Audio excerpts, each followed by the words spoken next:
Hi, this is a quick overview on how to use Google Calendar, the very basics. You'll see here that I'm in calendar.google.com, and that automatically takes me to the calendar that is tied to my Google account.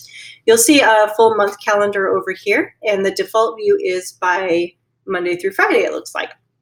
You can change your default view by clicking over here where it says week and dropping down. I like to have mine be the week, and that works out really well.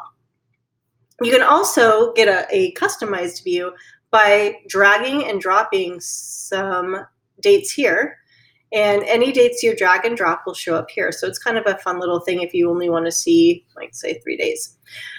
So those are the big things as far as viewing. The other big thing is to actually create an event. So I'm going to go back to week just so that it looks a little normal. You do have this create button, but I would actually suggest not using the create button.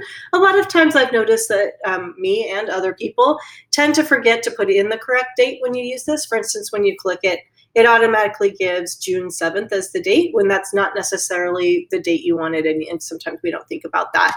So I actually go to the date I want. So let's say I want something for May.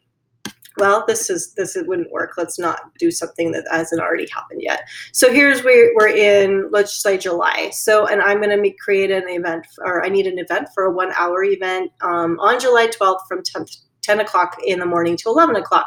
So I'm going to click and just drag that hour out. I can add my title, go to meeting. I can add guests, add conferencing, add a description. I'm going to click on more options though, because that's going to give me my full view. So go to meeting, here's the date. I can choose to repeat this if I need to in this view. Add a location. If you want to add a video call, you can add it right here. It's also going to, by the way, generate a phone-in call too. So if someone doesn't have video accessible, they can always just call into the meeting. I have a notification set to remind me at 10 minutes. I can also add a description for this event and attach an agenda or anything that I might want to attach for this particular event. I can add guests right here. So I can add someone to my call, and then I click save. I can ask it to send the email notification to that person. Yes, I'd like to.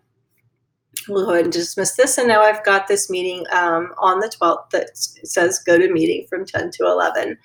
That's it for the basics as far as calendar goes. The one other thing I might suggest is that when you can go ahead and click on the 30 minutes, 45, or the hour, it does give you these 4 options. I had shown you how to create an event. There's also an out of office, and when you put this on, it automatically declines any events that are happening. You can choose to ask it to remind you something or create a task list, kind of like a shopping list of sorts for things. And you can also have appointment slots.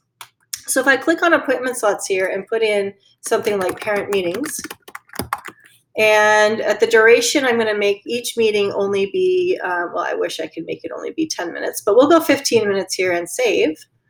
If I click on this parent meeting and look and go to the appointment page for the calendar, these will be the different appointments. And if I give the parents this URL up here at the top in the Omni box, they'll be able to go here, and it'll give them options to be able to select an event. So if I go back to my 7/12, they'll be able to choose one of these events to sign up for, which is a really fabulous way to kind of control what's happening as far as people being able to book on your calendar. That's it for now.